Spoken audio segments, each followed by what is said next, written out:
درود هموطن، خوش اومدی به چنل یوز تکنو. درود به تو دوست عزیز. امروز اومدیم تا یک گوشی فوق‌العاده خوب که میتونه حتی به عنوان یک پرچمدار خودش رو بین میان رده ها نشان بده معرفی کرد.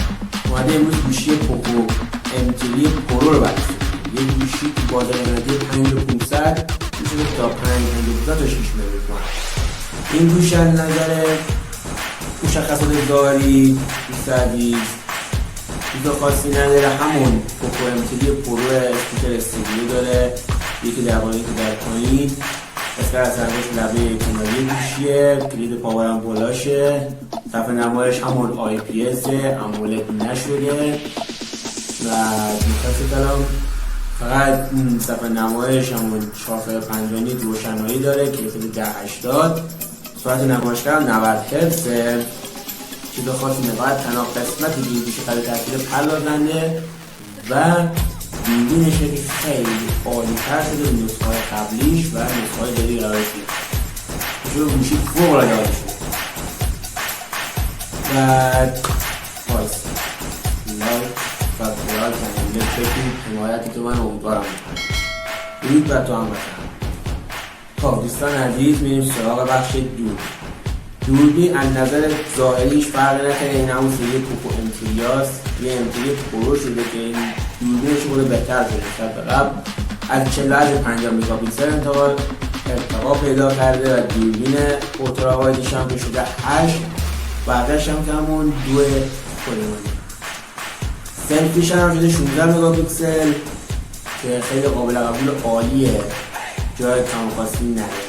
یه پردازنده فوق‌العاده خوب به صرفه که الان میشه گفت گوشی ایرانی هم دقیقا داره نفوذ میکنه. شرکت دارچی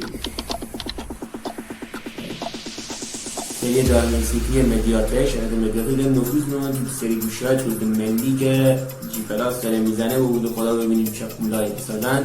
یه سری جدید زده کنه، من حتما ویدیو بررسیش میزنم. خب دوستان عزیز، از نظر پردازندش دایمنسیتی 810 با فناوری 6 نانومتری میشه گفت رقیب خوبیه واسه اسنپ دراگون سری 730 سری 732 با این هم چرا مقابل. ولی این 5Gه و اینکه شما تضمین بده که این 5G وارد ایران شد اینترنت 5G داره، خیلی عالیه، خیلی فوق‌العاده عالیه. و نظر سرعت شارژ، نظر پردازنده اصلا کم نمیذاره، یعنی شما بهترین کار گرافیک میتونید کنید. سرعت نمایش عالی و یه بدیل بزرگی داره این گوشی که صفحه نمایشش IPS. گواهی همون گواهی پاچش آبو داره در مقابل آبوش اسپره کنی یا داره مقاومت داره.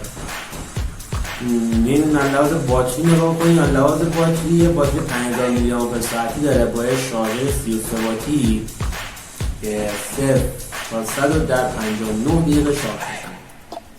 بعد استیکرش هم گفتیم استریو، جک سوانی من پایین و یودی تایپ-سی هم پایین و یه چیز خاصی نداریم. گوشی هم پوکو M3 معمولیه، پوکو M3 پرو، پوکو M3 پرو هیچ فرق با هم ندارن، صرفا دوربین بهتر شده و پردازنده که این یه جامپ خیلی بزرگ نسبت به گوشی‌های قبلی. گوشی‌های قبلی نگاه کنید خانواده سری M خوب بودن ها، ولی این یکی تا حد ما دیگه میتونه با XG NFC رتینوس 10 علاوه دوربین علاوه صفحه رقابت کنه.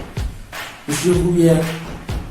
پایان داستان دوستان عزیز، لایک، سابسکرایب، زنگوله فراموش نشه. من با این شما دلم ته داستان رسیدیم.